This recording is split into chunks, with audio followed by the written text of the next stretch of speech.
I'm here with grade 5 student Jaden, and you have quite the story, I was told from Miss Todd. You spent some time in Vancouver. Can you tell me a little bit about what was happening down there? Well, I had cancer. It was kind of like Terry Fox, only it was a different kind. It was leukemia. I had to spend a couple years down there, but I managed to go and get medicine and get better. Well, you look beautiful and healthy. Thank you. You too. Oh gosh, Jaden, you are a little charmer. So what do you think of Terry Fox's story? I mean, his legacy has lived on for a long time here. He's our hero to our nation and our country. That is fantastic, and I couldn't agree with you more. Thank you so much, Jaden. Yeah, no problem. And we're gonna go check out the next story up on Go Peace Country. This is when Pookie Bum was born. She was laying on Dad's arm there, and this is when we got married. My name is Michelle Pringle. I used to be Michelle Jackson for about 30 years. I was born here, raised here. My parents were born and raised here. My grandparents moved here all when they were teenagers, so I kind of have steel roots in Fort St. John. But like most young people, Michelle wanted to see what else was out there. She first went to Grand Prairie for a degree in computer programming and soon after arrived in Edmonton, where she found fun, but also realized city life did not provide her the same close-knit hometown in which she grew up. I did enjoy the city life, for sure, but I also just felt like a number, just another person in line, had to drive everywhere to get anywhere, and nobody knew my name.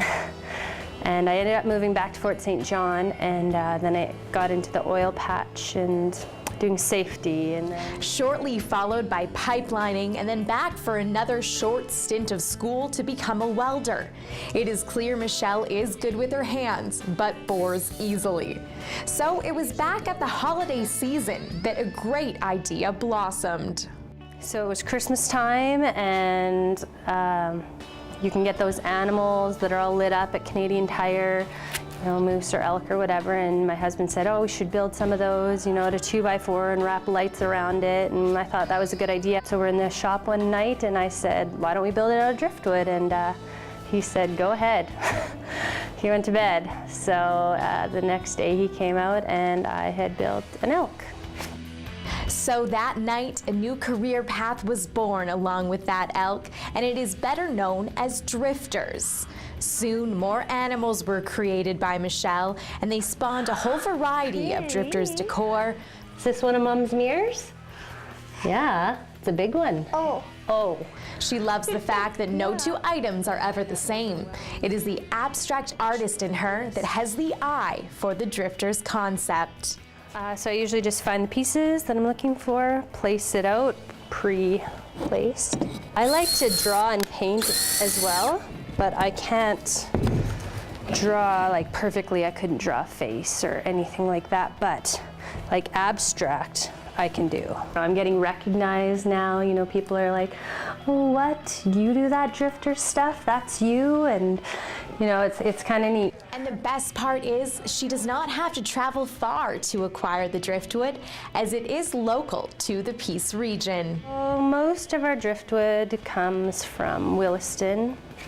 It's the biggest man-made lake in Canada, I believe, and so there's just tons and tons and tons of driftwood, so that's where we get it. Yeah, that's the finished product. There's just one last finishing touch needed. I usually just freestyle drifters on. Like a beach fire. Yeah, campfire or something, campfire, right? that's usually what I smell like. It sometimes burns my eyes. For more info on Michelle Pringle and Drifters, visit her on Facebook at /Drifters81. So another big reason that we're here for the Terry Fox raising some money is the principal is going to dress up in a bit of an interesting outfit. I'm here with Mr. Reed, the 5-6 teacher. Tell me a little bit about why the kids are raising money today. The school decided to set a goal this year to try and raise as much money as possible, and with that they needed some motivation, so they've asked that when the students raise $1,000 that our principal would wear a dress or a costume looking like a lady. And he is a male principal, might we add. And I've heard the kids are very excited. They want him to wear makeup, maybe shave his legs. What are some of the interesting things the kids have said about this whole thing? I think they're looking forward to at least a wig and possibly makeup. He's already said that shaving the legs will not happen, so, but it's definitely got their interest.